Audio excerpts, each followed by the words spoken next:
seen this painting, right? Vincent van Gogh's Starry Night. But what do you know about the artist, his life, or his lesser-known works? Because of the beauty, the life, and the expression that Van Gogh puts into his artwork, he's really inspiring to me as an artist myself.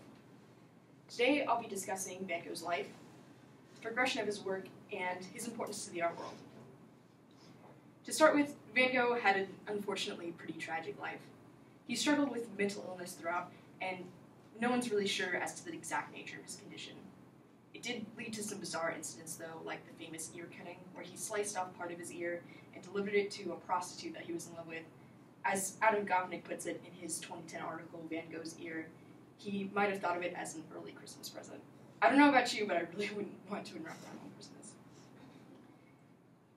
Hannah Hyams also points out in the International Journal of Psychology in 2003 that he also had symptoms of PTSD and that his epilepsy was a direct result of syphilis and addiction to absinthe.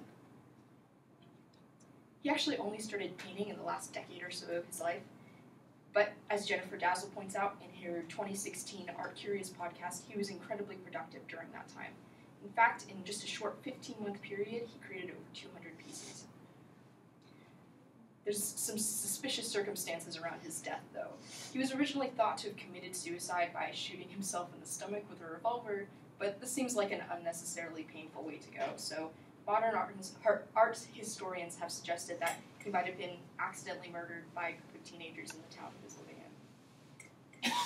in. Although he was only painting for a short time, he undoubtedly had some revolutionary work, and it definitely evolved over that period.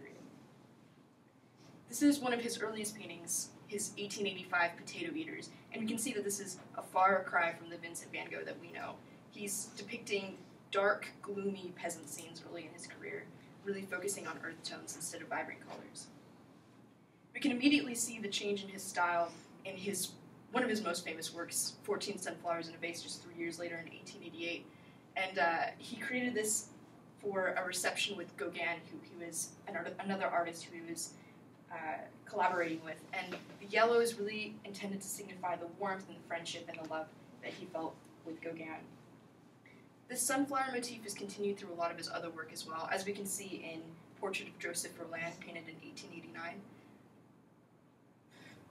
The sunflowers here are flattened and abstracted, though, represented more of a symbol than a literal depiction. Jonathan Phillips, in his 1990 article, Learning from Van Gogh, also points out that this painting carries some similarities to Starry Night. Notice the whorls in Joseph's beard and how the sunflower motif is sort of laid out like the stars in Starry Night. Van Gogh is, of course, most famous for his landscapes, such as his 1889 Wheat Field with Cypresses, and you can really feel the energy in this piece. It really feels alive. Phillips calls it a liquid energy, in fact. This is in stark contrast to one of his latest paintings in 1890, right before he died, Wheat Field with Crows, and this piece feels emotionally different. It's dark and ominous and heavy, and we can see that this dirt road ends right in the middle of the painting, and in addition to the crows, some people have considered this Van Gogh's suicide note, and no one's really sure as to the validity of that, but it's a clear indication of his mental state at the time. These works were clearly influential to the world of art history. Van Gogh was an important part of the post-impressionist movement, and Bernard Myers, in his American Artist article, Post-Impressionism, points out that he was most significant in his use of putting emotion and ideas into his scenes rather than actual depictions of what he was looking at. He was an important part of the Fauvism movement too, laying the groundwork for that by using colors right out of the tube and focusing on movement and abstraction and expression.